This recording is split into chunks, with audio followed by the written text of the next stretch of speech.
आप सभी का मेरे चैनल धर्म और आध्यात्म में स्वागत है।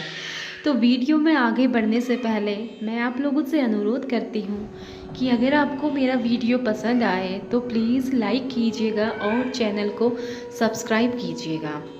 तो चलिए आज हम बात करते हैं कि भगवान श्री कृष्ण की मृत्यु कैसे हुई थी और उनका हृदय कहाँ है, क्या है, ये सब चीज़ हम जानेंगे इस वीडियो के माध्यम से। तो आप वीडियो बिल्कुल भी स्किप मत कीजिएगा। तो चलिए, हिंदू धर्म की मान्यता के अनुसार ऐसा माना जाता है कि भगवान विष्णु का ही अवतार लिया था भगवान कृष्ण ने।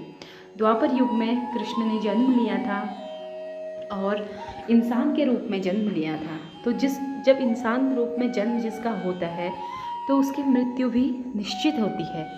तो ऐसी मान्यता है कि श्री कृष्ण की मृत्यु 125 साल की आयु में हुई थी और कृष्ण की मृत्यु का कारण एक बहेलिया बना था।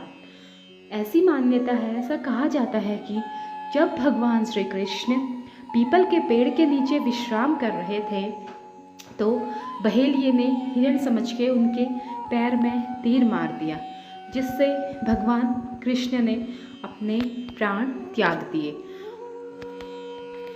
जब श्री कृष्ण की मृत्यु का समाचार पांडवों तक पहुंचा तो पांडव तुरंत द्वारिका आए और पांडवों ने मिलकर श्री कृष्ण का अंतिम संस्कार किया। जब पांडव श्री कृष्ण का अंतिम संस्कार कर रहे थे तो श्री कृष्ण का शरीर तो पूरा जल गया था, लेकिन शरीर का एक ऐसा अंग था जिसे अग्नि भी नहीं जला पाई, और वो था श्री कृष्ण का हृदय। ये देखकर पांडव अचंभित हो गए कि आखिर ऐसा क्यों हो रहा है। इतने में एक आकाशवाणी हुई और आकाशवाणी में बताया कि यह एक ब्रह्म पदार्थ है जिसका कभी नाश नहीं होगा। और फिर पांडवों ने श्री कृष्ण के शरीर को पंचतत्वों में विलीन करने के बाद जो श्री कृष्ण का हृदय था उसे समुद्र में बहा दिया। शरीर तो पंचतत्व में विलीन हो गया, लेकिन श्री कृष्ण का हृदय समुद्र में बहकर उड़ीसा के पुरी तक पहुंच गया और वहां एक लकड़ी में श्री कृष्ण का हृदय लपेटा हुआ था, लकड़ी का रूप ले लिया था। और उसी रात वहाँ के राजा को श्री कृष्ण स्वप्न में आए और उन्होंने पूरी कथा बताई। तब उस राजा ने समुद्र से वो लकड़ी निकाली और उसे जगन्नाथपुरी मंदिर में स्थापित किया। ऐसी मान्यता है कि श्री कृष्ण का हृदय आज भी उड़ीसा के पुरी में मूर्ति के अंदर आज भी उनका हृदय धड़कता है। और हर 12 वर्ष में मूर्ति के अंदर से मूर्ति को बदला जाता है और एक मूर्ति से हृदय निकाल के दूसरी मूर्ति में डाला जाता है।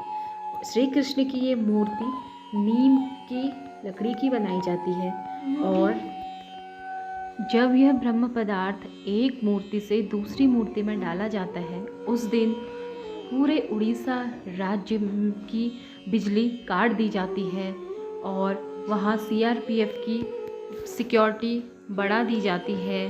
और ऐसी मान्यता है जो पुजारी मूर्ति में से एक मूर्ति से ब्रह्म पदार्थ निकाल के दूसरी मूर्ति में डालते हैं उनकी आँखों में पट्टी लगा दी जाती है और हाथों में ग्लव्स पहना दिए जाते हैं।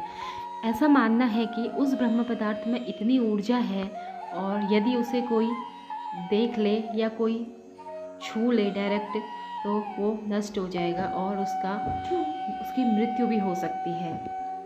ब्रह्म पदार्थ बदलने वाले पुजारी जब अपना अनुभव साझा करते हैं तो वो बताते हैं कि जब वो एक मूर्ति से निकाल के दूसरी मूर्ति में उस ब्रह्म पदार्थ को डाल रहे थे तो उन्हें ऐसा महसूस हुआ जैसे वो ब्रह्म पदार्थ उनके हाथ में फुदक रहा होगा, एक खरगोश की तरह।